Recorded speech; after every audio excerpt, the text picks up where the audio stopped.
মাছ চাষি ভাই বন্ধুরা, আসসালামু আলাইকুম। দেশ এবং দেশের বাইরে থেকে যে যেখান থেকে আমার এই ভিডিওটি দেখতে পাচ্ছেন, ভিডিওটি ভালো লাগলে একটি সাবস্ক্রাইব করে রাখবেন পরবর্তী নতুন ভিডিও দেখার জন্য। আজকে আমি আলোচনা করব 2025 সালের নতুন বছরের গোল্ডেন কালার দেশি ট্যাংরা মাছের পোনা সম্পর্কে।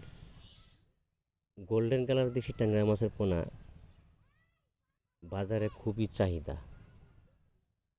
যখন কালচার হয় এই মাছগুলো খুবই দাম, 500-600 টাকা কেজি।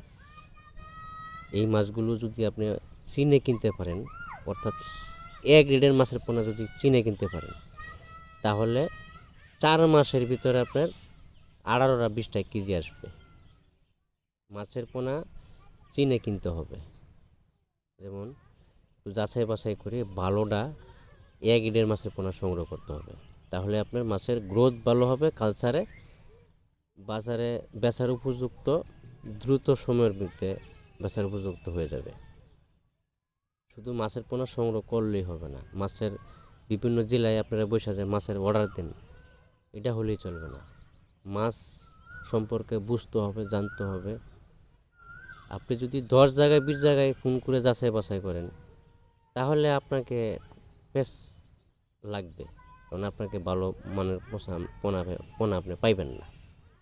কেননা মাছের পোনা সংগ্রহ করতে হলে 1 থেকে 2 জায়গায় যাচাই করলেই আপনার কোনটা ভালো কোনটা খারাপ কথাবার্তাতে বোঝা যায় মানুষের। সবাই বলে আমারটা ভালো, ভালো কারটা খারাপ কারটা। সবাই যদি বলে আমারটা ভালো, তো খারাপ জিনিসটা কার? কেউ তো রাজি হয় না যে আমারটা খারাপ, কেউ বলে না। সবাই বলে আমারটা ভালো। আমি যে ভয়েস দিচ্ছি আমারটাও ভালো, কিন্তু এখানে সবাই সবাই স্বার্থর জন্য। চাষি ভাইরা মাছের পোনা সংগ্রহ করার সময় একটু যাচাই বাছাই করে সংগ্রহ করবেন। ধন্যবাদ।